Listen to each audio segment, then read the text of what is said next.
लगातार सवाल जवाब का सत्र चल रहा है। आप लोगों के द्वारा लगातार सवाल पूछे जा रहे हैं, जवाब दिए जा रहे हैं। कमेंट बॉक्स में सवाल पूछिए, अगले वीडियो में उसका जवाब दिया जाएगा। अभी सिलसिलेवार क्रमबद्ध तरीके से जो सवाल हमारे सामने हैं उन सवालों का जवाब हम लोग देने जा रहे हैं। पहला सवाल है मंटू पटेल। सर, हम मंटू पटेल, बिहार जिला पूर्वी चंपारण से हूँ। मेरा प्रश्न है, बिहार के पप्पू यादव अभी के समय में पहला नेता है जो ईवीएम मशीन और ब्राह्मणों के विरोध में बहुत आंदोलन करते हैं।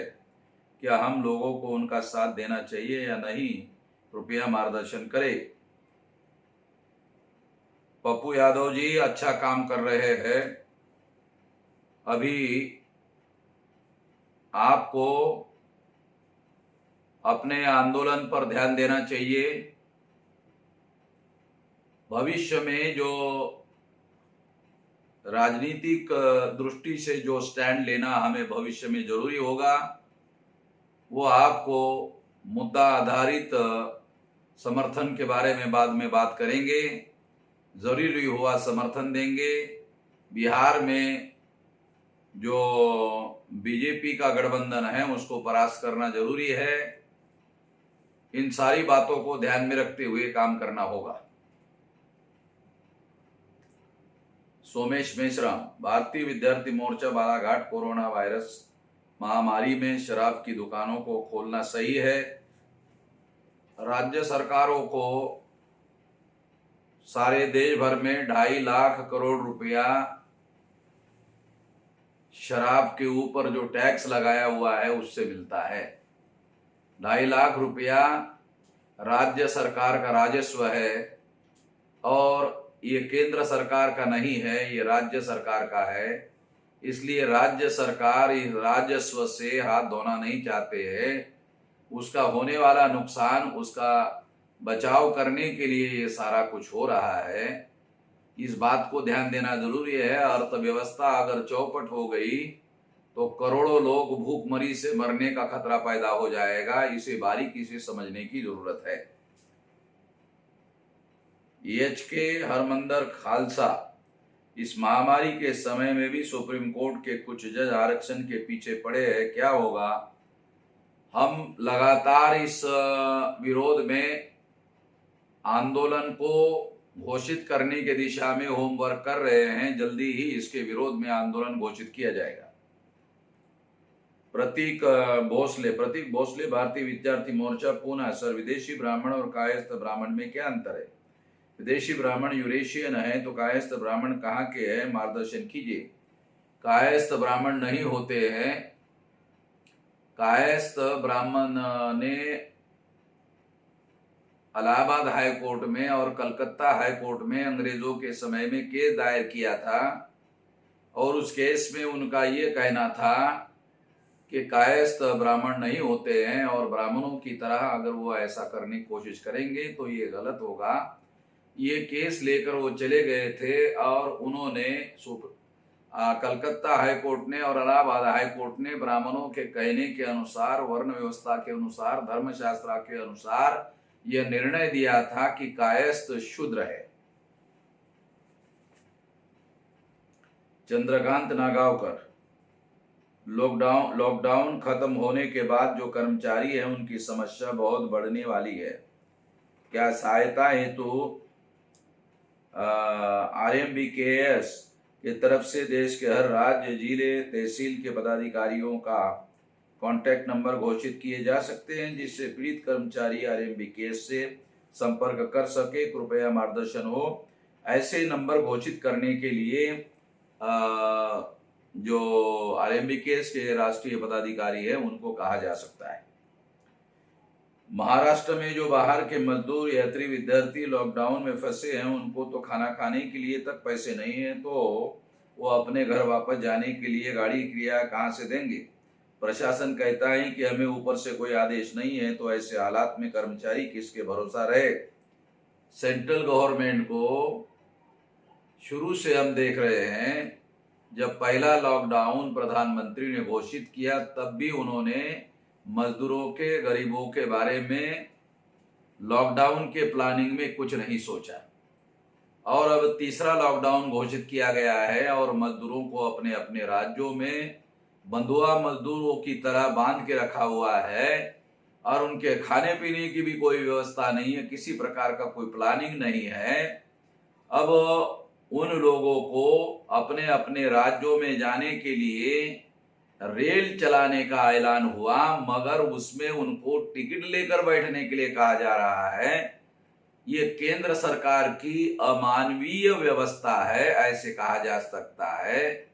और ये केंद्र सरकार का मजदूरों के प्रति बदतमीजी का व्यवहार है, ऐसे कहा जा सकता है।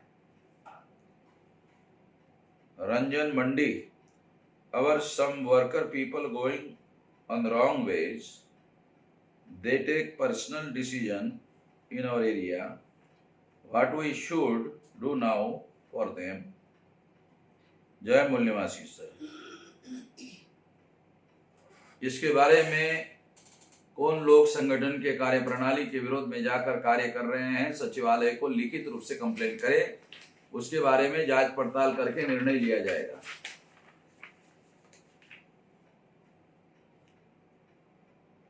गिरी Shankar Verma, sir separate electorate में SC ST को 2 वोट देने का अधिकार था, 2 बार वोट कैसे देते हैं सर, प्लीज बताइए। क्योंकि SC ST का सेपरेट इलेक्टोरेट होगा तो सेपरेट इलेक्टोरेट में जब चुनाव होगा तब वो अपना वोट SC ST के होने की वजह से देंगे। फिर जनरल कैटेगरी का चुनाव होगा तो जनरल कैटेगरी के चुनाव में उनको चुनाव लड़ने का अधिकार नहीं होगा, मगर वोट देने का अधिकार होगा। तो ये इस तरह से उनको दूसरी बार वोट देने का अधिकार मिला हुआ था। इस तरीके से सेपरेट इलेक्टोरेट में 2 बार SC ST को वोट देने का अधिकार था। अजय तंबोड़ी, सर मीडिया पर संगठन की ओर से कार्रवाई हुई या समय है, जमाती के बदनामी के मामले में जानकारी दीजिए। अभी लगभग वो फाइनल ड्राफ्ट हो रहा है और अब सुप्रीम कोर्ट में भी डे टू डे वर्किंग में शुरू होने जा रहा है, तो जल्दी ही इस पर कार्रवाई होगी। Rom Khan, Sujat Khan Pathan, regional junior engineer, मेरा प्रश्न है, सरकारी या मीडिया बहुत सी बार कार्यक्रम चलाते हैं, न्यूज चलाते हैं कि डॉक्टर बाबा साहब अम्बेडकर ने इस्लाम धर्म क्यों नहीं अपनाया। कुछ चैनल बताते हैं पैसों का भी लालच दिया था डॉक्टर बाबा साहब अम्बेडकर को, और कुछ चैनल इस्लाम की खामियां बताते हैं। इसलिए यह संघी मीडिया का दोहरी बात करना, झूठ बोलकर नफरत फैलाने जैसा लगता है, नहीं है? आप इस पर क्या कहना चाहते हैं? जब कोई संघी मीडिया या ब्राह्मणवादी मीडिया ऐसा करता है तो बाबा साहब अम्बेडकर के बारे में मुसलमानों के मन में नफरत पैदा करना ये मकसद होता है, ताकि अम्बेडकराइट लोग और मुसलमानों के बीच में भाईचारा ना हो, इत्तेहाद ना हो, एकता ना हो और एक राष्ट्रीय स्तर का आंदोलन निर्माण ना हो। ये करने के लिए सारा षड्यंत्र किया जाता है। इसके बारे में खबरदार रहना, खासतौर पर मुसलमानों को और SC ST OBC को भी खबरदार रहना जरूरी है। इंद्रजीत कुमार पासवान, सर मैं वामसिफ के कार्यकर्ता हूँ, मेरा प्रश्न है, कर्मचारी अगर फेसबुक पर लाइक और कमेंट करने पर मुकदमा दर्ज नहीं ना होगा, मार्गदर्शन करे। जय मूल्यवासी, बिहार पूर्वी चंपारण। आपको कानूनी दायरे में रहकर अगर कोई चीज कानूनी है तो आपको भी मौलिक अधिकार है अपने विचार अभिव्यक्त करने का। उस दायरे में आपको लाइक या डिसलाइक करने का अधिकार है, मगर कानून का उल्लंघन करने वाला कोई पोस्ट है उसको आप लाइक या डिसलाइक करते हैं तो आपके लिए प्रॉब्लम होगा। सूरज तागड़े, कार्यकर्ता, भारतीय विद्यार्थी मोर्चा, नागपुर से। एग्जाम में ओपन का कट ऑफ ज्यादा होता है, फिर उससे कम OBC का होता है, फिर उससे कम SC ST का होता है। ऐसे ही कॉलेज में एडमिशन के वक्त भी होता है। ऐसा होने की वजह से बाकी OBC के विद्यार्थी SC ST के विद्यार्थियों को पूछते हैं कि कम मार्क्स वालों को एडमिशन मिलती है, तो क्या यह OBC और ओपन के साथ अन्याय नहीं है? क्या मान सकते हैं कि उस समय इसकी जरूरत थी तो क्या यह आज भी जरूरत है? सर, इस सवाल का सटीक जवाब क्या दे सकते हैं? सबसे पहले तो जो भी महाविद्यालयीन एजुकेशन लेना चाहते हैं, हर विद्यार्थी को एडमिशन होना चाहिए। सरकार उच्च शिक्षा में एडमिशन देने के लिए ये जो कट ऑफ सिस्टम रखा, वो कॉलेज की संख्या निर्धारित करने की वजह से रखा। अगर हर महाविद्यालय में हर विद्यार्थी पढ़ना चाहता है तो महाविद्यालय में पढ़ने वाले हर विद्यार्थी को एडमिशन मिलना चाहिए। बाबा साहब आम्बेडकर ग्रेजुएट में 3rd क्लास में पास हो गए थे, तो डिग्री के आधार पर या मार्क्स के आधार पर मेरिट निर्धारित करने का जो सिस्टम है वो गलत है। इस बात को समझने की जरूरत है।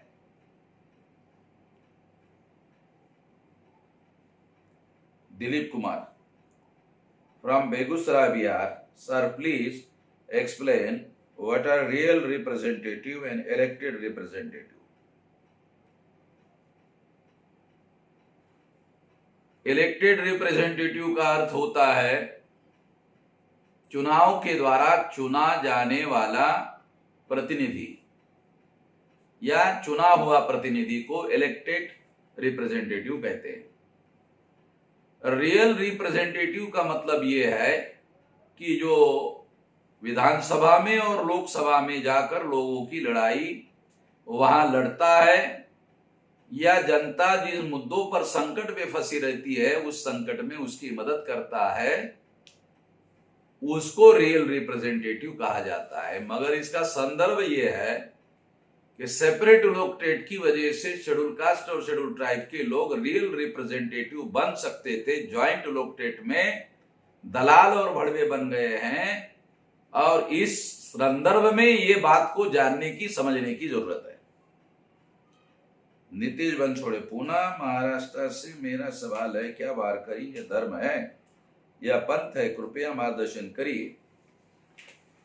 सबसे पहले तो ये ध्यान रखना चाहिए कि जो पंढरपुर का जो सेंटर है जहां ये वारकरी लोग जाते हैं, तो पंढरपुर का जो मंदिर है जिसको विट्ठल का मंदिर कहा जाता है, वो हिस्टोरिकली बुद्धिस्ट प्लेस है। जब बाबा साहब आम्बेडकर पंढरपुर के मंदिर में गए थे तो वो मंदिर के अंदर की जो दीवारें थी उस दीवारों पर पाली भाषा में बहुत कुछ लिखा हुआ था।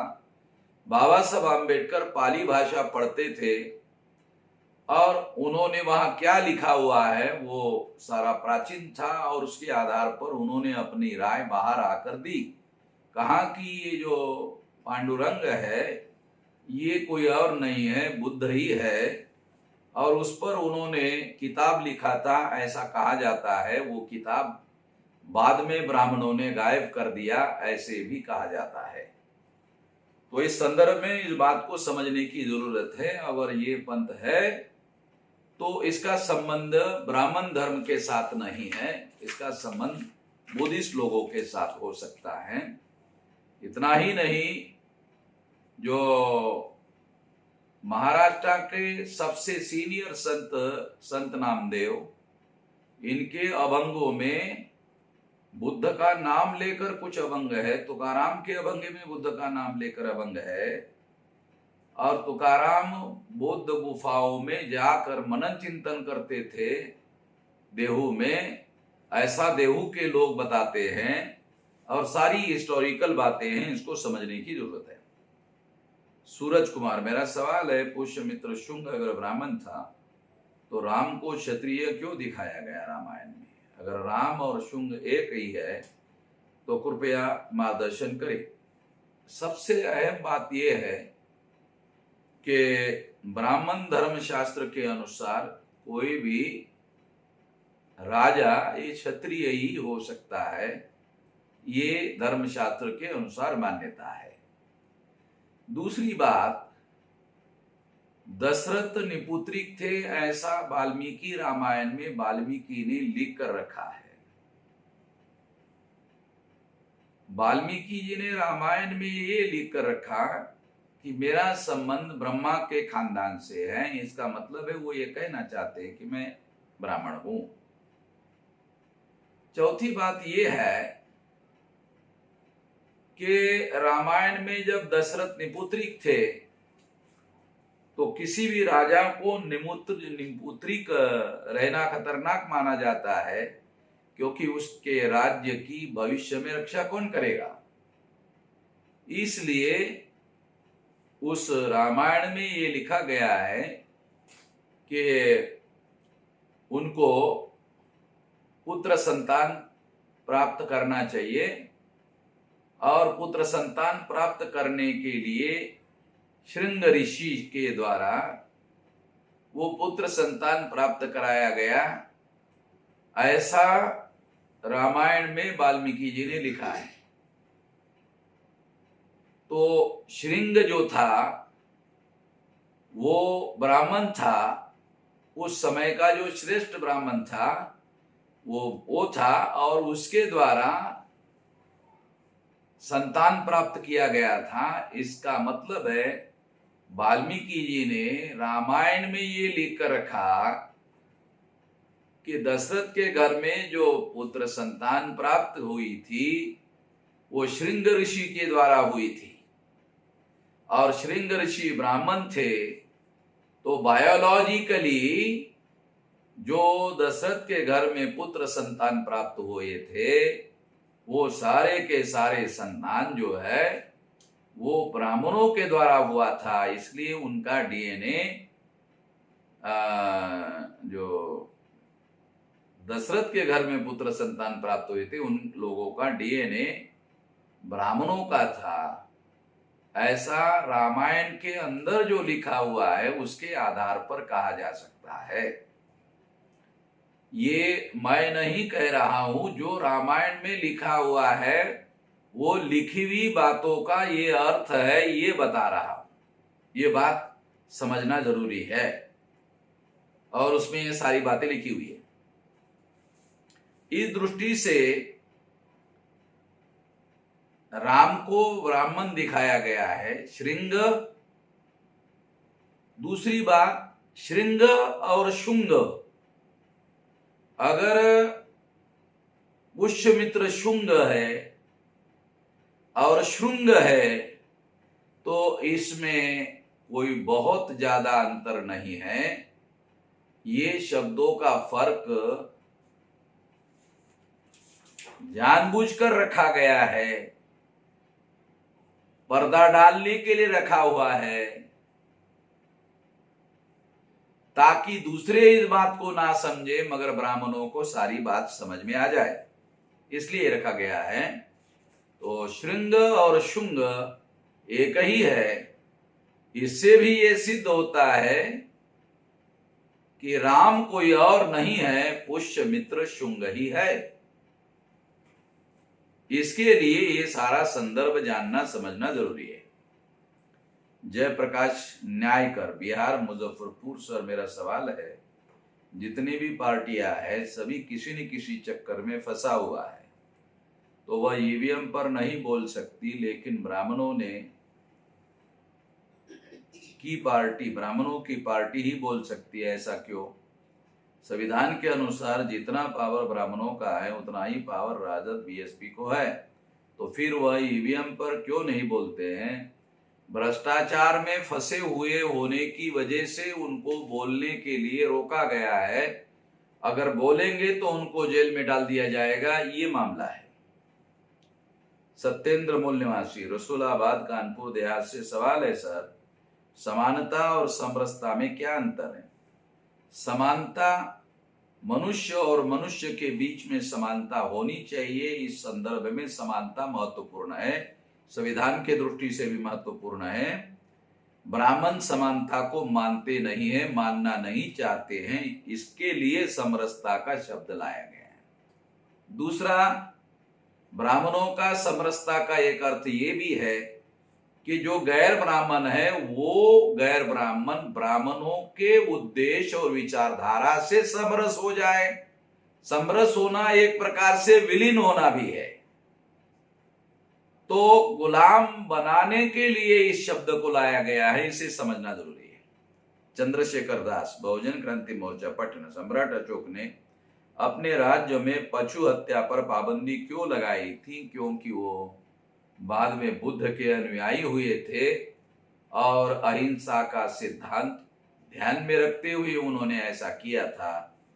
इस वजह से उन्होंने लागू किया था। किशोर कुमार गोरडिया, गांव गढ़वाड़ा, कच्छ, गुजरात से। मेरा यह सवाल है कि तथागत गौतम बुद्ध की मृत्यु कहाँ हुई थी? राज्य और जिले का नाम बताइए।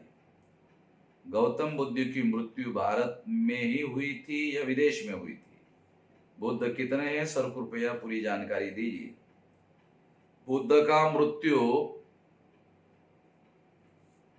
आज जो उत्तर प्रदेश है, उत्तर प्रदेश में बुद्ध का मृत्यु हुआ है और महापरिनिर्वाण के स्तर में जो बुद्ध मूर्ति है वो गोरखपुर के आसपास जो एक क्षेत्र है वहां पर हुई है। अभी मुझे नाम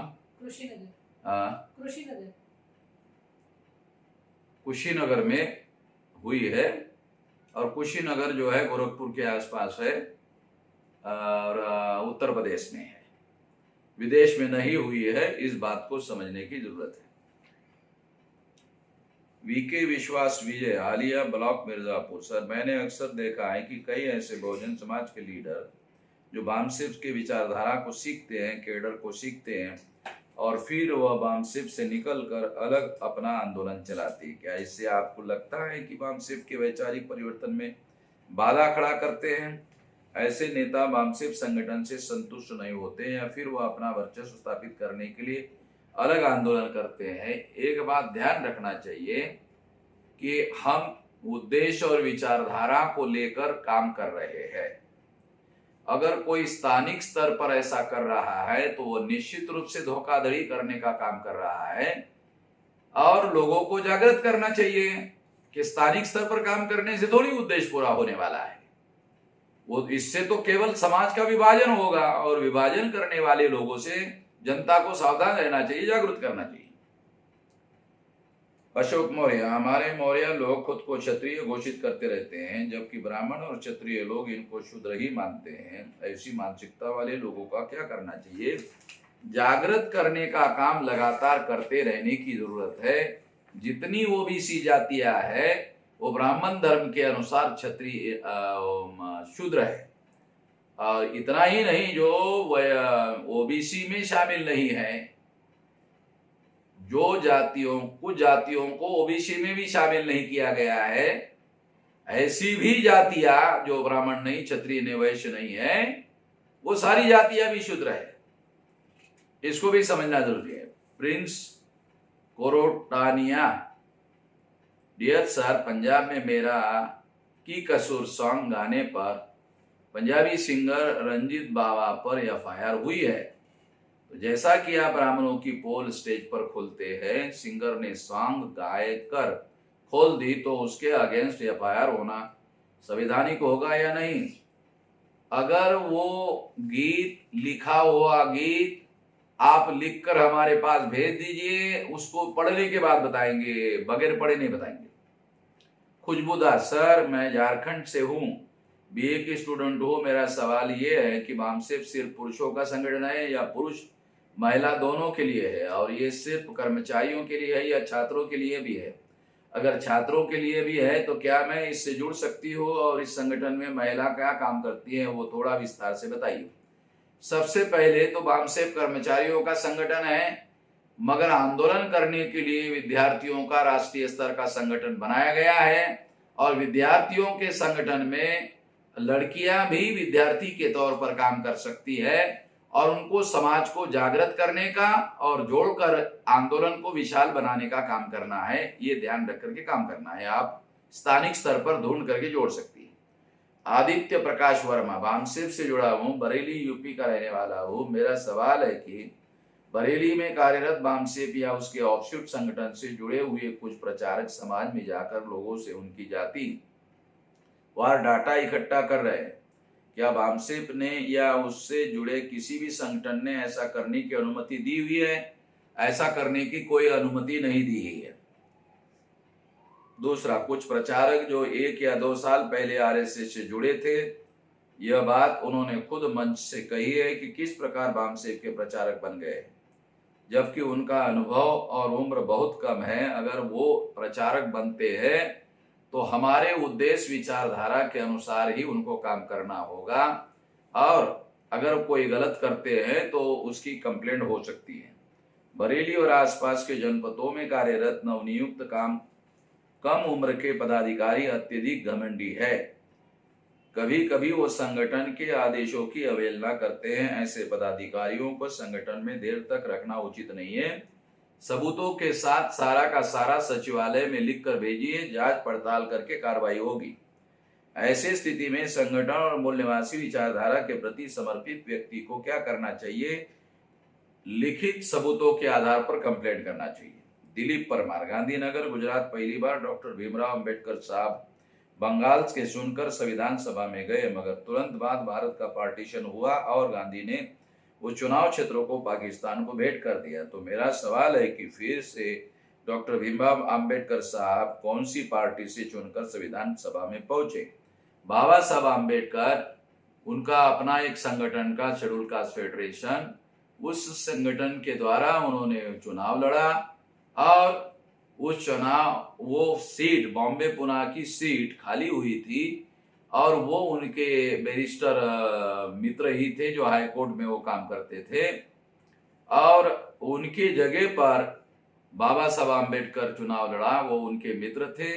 उस जगह पर दूसरे लोगों ने भी उन लोगों को समर्थन दिया था और बाबा साहब आम्बेडकर चुनकर आए थे। दुर्गेश उके, सर जी मेरा प्रश्न है कि भारत के आदिवासियों को एक मंच पर कैसे लाया जा सकता है जिससे आदिवासियों के संवैधानिक अधिकारों के साथ साथ आदिवासी संस्कृतियों को भी बचाया जा सकता है। सबसे पहले राष्ट्रीय आदिवासी एकता परिषद के बारे में जानकारी लीजिए, उनके साथ जानकारी लेकर के जुड़िए और राष्ट्रीय स्तर का आदिवासियों का संगठन और आंदोलन निर्माण करने का प्रयास करिए। इसके बाद ये सब साध्य किया जा सकता है। सुशील घाटे, सभी मंदिर में बहुत बड़े पैमाने पर भारतीय संपत्ति है, वो पूरा बहुजन समाज का धन है, उसका सार्वजनिक करके भारतीय अर्थव्यवस्था में उसका उपयोग होना चाहिए। विदेशी बैंक से कर्जा लेने से तो ये अच्छा है, ये निश्चित रूप से अच्छा है, मगर ये कौन करेगा? अभी ब्राह्मणों का ही कब्जा है। जब ब्राह्मणों का कब्जा है तो कौन करेगा इसको? ये तो कोई कर नहीं सकता। इसीलिए ये काम हमारे जो लोग हैं, हमारा आंदोलन जब होगा, हमारी आजादी होगी, उसके बाद ही हो सकता है। मंसूर अंसारी, गिरिडीह झारखंड पुनः पैक्ट से मुसलमानों को क्या नुकसान हुआ? जैसे शेड्यूल कास्ट और शेड्यूल ट्राइब का रियल रिप्रेजेंटेटिव चुनकर नहीं जाता, ये कानूनन चुनकर नहीं जाता, उसी तरह से ओबीसी को ये सिस्टम लागू कर दिया गया। ओबीसी का पार्टी लेवल पर चुनकर जाता है और वो भी रियल रिप्रेजेंटेटिव ब्राह्मणों के द्वारा पार्टी से चुनकर जाता है, तो वो भी रियल रिप्रेजेंटेटिव नहीं होता है। और उसी तरह से जो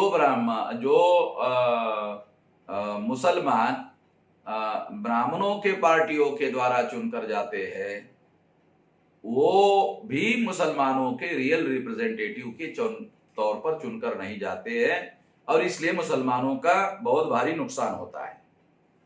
विनोद लोधी, कानपुर उत्तर प्रदेश, हमारा सवाल, लोधी जाति के लोगों को ऋग्वेद के अनुसार अपने को हिंदू मानते हैं, क्या अन्य जाति का भी इसी तरह इतिहास है? ऋग्वेद में हिंदू शब्द ही नहीं है। अगर लोधी ऐसा मानते हैं तो ऋग्वेद ग्रंथ लेकर पढ़ लो तो आपको पता चलेगा कि ऋग्वेद में हिंदू शब्द ही नहीं है। तो ये गुमराह ब्राह्मणों के द्वारा लोधियों को किया जा रहा है, उनको सावधान करिए, जागृत करिए। तो इस तरह से लगभग सारे सवालों के जवाब दिए जा चुके हैं और कमेंट बॉक्स में आप सवाल पूछिए, अगले वीडियो में उसके जवाब दिए जाएंगे। धन्यवाद।